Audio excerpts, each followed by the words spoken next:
నమస్కారం గురుగారు. శ్రీమాత్రే నమః. గురుగారు, గతంలో వచ్చేసి మనం ఏలినాటి శని ఏ రాశులకు ఉంది, ఒక్కొక్క రాశికి ఎట్లా ఉండబోతుంది ఈ సంవత్సరం అని అయితే తెలియజేశాము. అవునండి. అంటే రాబో 7.5 సంవత్సరాల పాటు ఉంటుంది కనుక. Exactly, so exactly. ఇప్పుడు అష్టమ శని గురించి మాట్లాడుకుందాం గురుగారు. అష్టమ శని ప్రస్తుతం వచ్చేసి సింహరాశి వారికి ఉంది.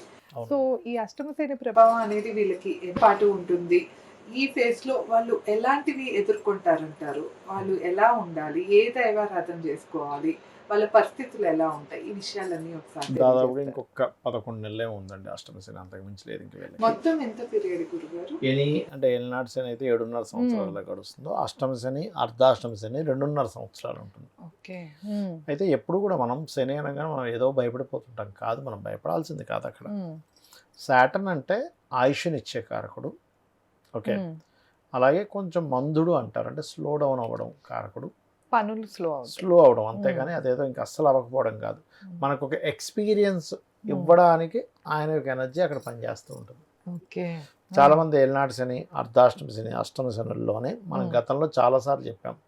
పిఎంలు, సీఎంలు, పెద్ద పెద్ద మినిస్టర్లు పెళ్ళిళ్ళు అయ్యాయి, వాళ్ళకి పిల్లలు పుట్టారని. ఎందుకంటే శ్రమని ఇవ్వాలిగా. ఇప్పుడు చాలా మటుకు నేను ఎప్పుడైనా సరే వీళ్ళు గెలుస్తారా గెలవరా అన్నప్పుడు వాళ్ళకి అర్ధాష్టమ శని కానీ అష్టమ శని కానీ ఏలినాటి శని ఉందో లేదో చూస్తా. ఉంటే గెలుస్తాడు. ఎందుకంటే గెలిచిన సీఎంకి పని కానీ ఓడిపోయిన సీఎంకి పని ఉండదు. ఓడిపోయిన ఖాళీ కూర్చుంటారు కదా అంతే. ఇప్పుడు రేవంత్ రెడ్డి గారికి ఎక్కువ స్ట్రెస్ ఉంటుందా, మన కేసీఆర్ గారికి ఉంటుందా? అదే 5 ఏళ్ళ ముందు అంటే 2 ఏళ్ల క్రితం 10 సంవత్సరాలు కేసీఆర్ గారు విపరీతమైన స్ట్రెస్ ఉండొచ్చు, వర్క్ స్ట్రెస్. హోదా అనుభవిస్తారు, ఆ కారులో తిరుగుతారు, అందరు ఎక్కడికి వెళ్ళినా గౌరవిస్తారు, అది వేరు. కానీ స్ట్రెస్ ఉంటుంది, పొద్దున్న నుంచి ఎంత పని ఉంటుంది అనుకుంటున్నారు. మనకే బోల్డ్ అంత పని. సీఎం లెవెల్, పిఎం లెవెల్లో, మినిస్టర్ లెవెల్లో ఉండేవారికి ఎంత పని ఉంటుందండి. అటు ఇటు హడావిడి. బయటికి మాత్రం చూడడానికి వాళ్ళు కార్లు, పూలమాలలు, స్పీచ్లు అనుకుంటాం, కానీ వాళ్ళకు ఉండేటువంటి బాధలు వాళ్ళకి ఉంటాయి. ఏ లెవెల్లో ఉన్న వాళ్ళకి ఖచ్చితంగా ఉంటాయి. సో వీళ్ళు సింహరాశి వాళ్ళు ఎలాంటివి చూశారు గురుగారు ఇప్పటిదాకా? ఇప్పటి వరకు చూసినటువంటివి కనుక చూసుకుంటే, అష్టమ శని ఎప్పుడైనా సరే కొన్ని నిందలు ఇస్తుందండి. నిందలు అంటే చెయ్యని దానికి నిందలు ఇస్తూ ఉంటుంది. రెండవది ఏంటంటే సంతానం విషయం మీద కొంచెం ఎక్కువ కాన్సన్ట్రేషన్ చేస్తారు అష్టమ శని నడిచినప్పుడు. ఎందుకంటే శని అష్టమంలో ఉంటూ పంచమాన్ని చూస్తాడు దశమ దృష్టితో. ఇప్పుడు ఏంటి, సంతానం అభివృద్ధి అవ్వడానికి ఏం చేయాలి, లేదు నేను నెగ్లిజెన్సీగా ఉన్నాను, ఇదే సంతానం విషయం ఇంకేం చేయాలి, లేదు మనం వీళ్ళకి ఇది నేర్పించాలా, వీళ్ళని ఈ దీంట్లో జాయిన్ చేయాలా, వీళ్ళు సరైన దీంట్లో ఉన్నారు లేదా, సంతానం మీద బెంగ ఎక్కువ ఉంటుంది. అంటే వాళ్ళని సెట్ చేసే పని మీద ఉంటారు. ఇది ఇంకొక 1 ఇయర్ ఉంటుంది. ఒక రకంగా చెప్పాలంటే ఈ సమయంలో వీళ్ళు చెప్పేటువంటి క్రమంలో ఒక్కొక్కసారి అగ్రెసివ్గా ఉండే పిల్లలు ఉన్నారనుకోండి, ఏంటన్నా మమ్మల్ని ఇట్లా చేస్తున్నావు, ఏంటమ్మా ఇలా చేస్తున్నావు అని పిల్లలు అనొచ్చు. అవును. కానీ ఇక్కడ మీరు అర్థం చేసుకోవాల్సింది ఏంటంటే, తల్లి తండ్రి వాళ్ళ పిల్లల మీద ఎంత ఇష్టం ఉంటుంది. వాళ్ళు చెడ్డైపోయినా పర్లేదు, ఎంత ప్రేమ ఉంటుందండి తల్లిదండ్రుల పిల్లల మీద. వాళ్ళు చెడ్డైపోయినా పర్లేదు, కానీ నేను ఇది ఆపిస్తాను, వీడి మంచి కోసం నేను ఇది రెస్ట్రిక్షన్ పెడతా అని పెడుతుంది తల్లి కానీ తండ్రి కానీ. ఎందుకంటే అది నిజమైన ప్రేమ కాబట్టి. అంతే. ఎవరు చెప్పరు, వాళ్ళు పాడైపోతే పాడైపోయారు అనుకున్న వాళ్ళు చెప్పరు, తల్లిదండ్రులు అనుకోదుగా. అవునా కదా? మీరు గమనించండి, ఎనీ ప్రాణజీవి విశ్వంలో ఉన్న ఏ ప్రాణైనా కానీ అది తల్లి రూపంలో, ఫాదర్ రూపంలో ఉన్నది ఎప్పుడు రక్షిస్తూనే ఉంటుంది. కాబట్టి నేను పిల్లలందరికీ చెప్పేది ఒకటే, మీరు ఎవరి మాటకి ఎదురు చెప్పినా కూడా తల్లిదండ్రుల మాటకి మాత్రం అస్సలు ఎదురు చెప్పకండి. నెక్స్ట్ గురువు మాటకి ఎదురు చెప్పకండి.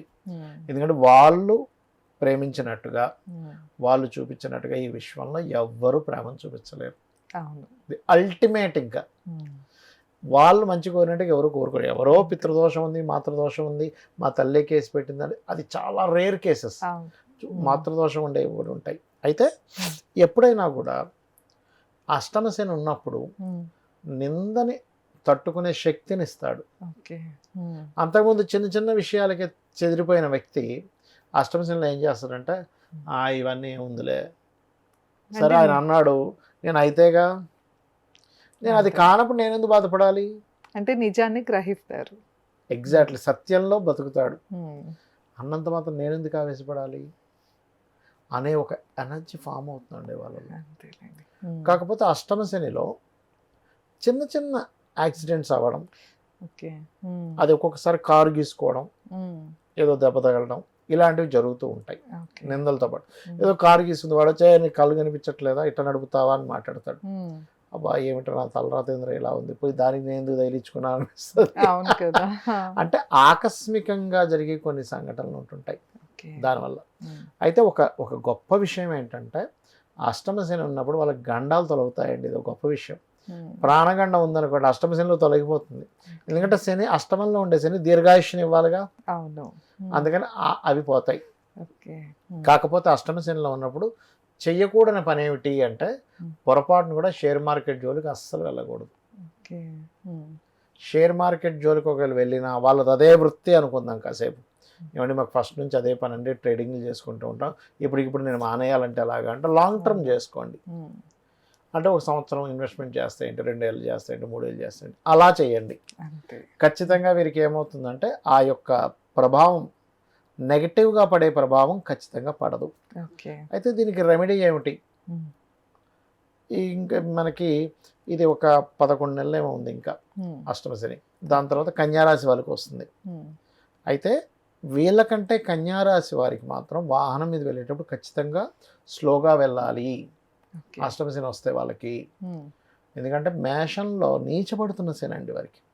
వీళ్ళకి పెద్దగా నీచబడుతున్న శని కాదు, కానీ వాళ్ళకి నీచబడుతున్న శని. కాబట్టి ఈ యొక్క విషయంలో ఈ యొక్క అంశంలో ఖచ్చితంగా జాగ్రత్త వహించాలి. ఇది ఒక మంత్రం ఉంటుంది, దీనికి మంత్రము దానము చెప్తాను. ఓకే గురుగారు.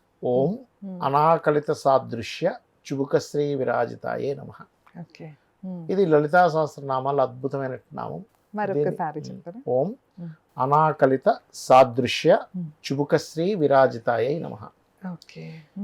ఇది చేసుకుంటే ఏలినాటి శని ప్రభావం ఎందుకు తగ్గుతుంది, అష్టమ శని ప్రభావం ఎందుకు తగ్గుతుంది, అర్ధాష్టమ శని ప్రభావం ఎందుకు తగ్గుతుంది, అసలు ఎందుకు తగ్గాలి అంటే మనకి దేవతా సంబంధించినటువంటి శరీర వర్ణన కనుక మనం చేస్తే మన జాతక చక్రంలో ఉండే దోషాలు, మనకు ఉండేటువంటి ఇబ్బందులు తగ్గుతాయి అనేటువంటిది ఒక పూర్వం నుంచి వచ్చినటువంటి ఒక ప్రక్రియ. మీకు మనం గత వీడియోలో చెప్పుకున్నాం లేదు నాకు గుర్తులేదు, తులసీదాస్ గారు అని ఉండేవారు, హనుమత్ భక్తుడు. ఆయన రామభక్తుడు, హనుమత్ భక్తుడు. ఆయన ఒక ఊర్లో ఉన్నప్పుడు అదే ఊర్లో ఇంకొక సిద్ధుడు, అంటే సిద్ధుడు అంటే కొన్ని మంత్రాలు అవి ఇవి కొన్ని సాధనలు చేసిన ఒక వ్యక్తి ఉన్నాడు. ఆ వ్యక్తి ఏం చేశాడంటే కొంచెం గర్వం, కొంచెం అలాంటివి ఉండేవి, ఈర్ష ఇలాంటివి ఉన్న సాధకుడు. ఆ సాధకుల్లో రకరకాల వాళ్ళు ఉంటారు, సౌమ్యంగా ఉండే వాళ్ళు ఉంటారు, ఉగ్రంగా ఉండే వాళ్ళు ఉంటారు. అతను అందరూ నా దగ్గరికి వచ్చి మెచ్చుకుంటున్నారు నేను చేసే చిన్న చిన్న మ్యాజిక్లతోని, తులసీదాసు నా దగ్గర రావట్లేదు, ఈయన రావాలంటే ఏదో చేయాలనుకున్నాడు. అనుకొని ఒక ప్రయోగం చేశాడు, ఆయన మీద ఒక క్షుద్ర ప్రయోగం చేశాడు. ఆయన చేతులు మొత్తం ఇలా కట్టుకుపోయి ఒంటి నిండా చిన్న చిన్న పొక్కుల్లాగా వచ్చాయి. అప్పుడు ఆయన ఏం చేశాడంటే హనుమత్ బాహు అని ఉంటుంది, అంటే హనుమాన్ ఆంజనేయ స్వామి యొక్క బాహువుల గురించి ఉండే ఒక రాశాడు తులసీదాస్ గారు. అదే ఆయన స్మరించాడు, చేతులు ఫ్రీ అయిపోయాయి. అంటే ఇక్కడ ఏం జరిగింది, ఆంజనేయ స్వామి బాహువులు నువ్వు తలుచుకున్నందుకు నీ బాహువులకు వచ్చిన ఇబ్బంది పోయింది. ఇక్కడ అమ్మవారి యొక్క నామం ఏదైతే ఉంటుందో అనాకలిత సాదృశ్య, అంటే గెడ్డపు శోభని మనం వర్ణించలేము, అంత గొప్పగా ఉంటుందట అమ్మవారి గెడ్డం. ఆదిశంకరాచార్యుల వారైతే ఒకసారి ఆయన అమ్మ నీ గెడ్డం ఎలా ఉంటుందంటే అద్దపు పిడిలా ఉంటుంది. అద్దపు పిడి ఎలా ఉంటుందండి, అంత అద్భుతంగా ఉంటుంది. అప్పుడు హిమవంతుడు పట్టుకున్నాడు ఒకసారి నీ గడ్డ, తర్వాత పరమేశ్వరుడు పట్టుకున్నాడు, అంత గొప్పగా ఉంటుందమ్మా అని వర్ణిస్తాడు ఆయన ఆదిశంకరాచార్యుల వారు. గెడ్డాన్ని ఎందుకు వర్ణించాలి, గెడ్డ సంబంధించినవి అయితే ఎందుకండి మనకి శని ప్రభావం ఎందుకు తగ్గాలి అంటే సాముద్రికా శాస్త్రం అని ఒకటి ఉంటుంది. సాముద్రికా శాస్త్రంలో దీనికి బుధుడు కారకుడు, కనుబొమ్మలకు కుజుడు. అందుకే చూడండి ఎవరికైనా మార్స్ స్ట్రాంగ్గా ఉంటే కనుబొమ్మలు చాలా లావుగా ఉంటాయి వాళ్ళకి. రవి చంద్రుడు కారకుడు, చంద్రుడు శుక్ర సంబంధం ఉంటే మంచి మంచి కళ్ళు ఉంటాయి. బుగ్గలకు శుక్రుడు కారకుడు, శుక్రుడు బాగుంటే బుగ్గలు బాగుంటాయి వాళ్ళకి, లేదా బుగ్గలు అయిపోతాయి. ముక్కుకి గురువు కారకుడు, వాళ్ళ జన్మజాతకంలో ముక్కు బాగుంది అనుకోండి, గురువు మంచి ప్లేస్లో ఉంటే ముక్కు బాగుంటుంది. గురువు వక్రించి ఉంటే చిన్న ముక్కు ఉండడం, పెద్ద ముక్కు ఉండడం జరుగుతూ ఉంటాయి. అలాగే గడ్డానికి శని కారకుడు. అందుకే సాధువులు పెద్ద పెద్ద గడ్డాలు పెంచుకుంటారు. అంటే శనికేతు వెంట్రుకలు కేతు, శని అంటే సన్యాసి యోగం. అందుకే ఏం చెప్తాం, ఎవరైనా పెళ్లి చేసుకోవాలంటారు బాబు ఫస్ట్ నువ్వు గడ్డం తీసే అంటాం. సన్యాసి యోగం యాక్టివ్ అయింది, శనికేతులు యాక్టివ్ అయ్యాడు. వీళ్ళకి ఏంటో వీడేంటి లవ్ ఫెయిల్యూర్ ఏంటని అమ్మాయి ఆలోచిస్తూ ఉంటుంది. ఉంటాయి ఇదేదో లవ్ ఫెయిల్యూర్ కేసులా ఉంది, నేను ఇప్పుడు ఇంకేం పెళ్లి చేసుకోవాలని. అలా ఏంటంటే అందుకే వివాహ సంబంధాలు చూడడానికి వెళ్ళినప్పుడు గడ్డం తీసేయాలని చెప్తూ ఉంటాను. శనికేతు యాక్టివ్ అవుతాడు కాబట్టి.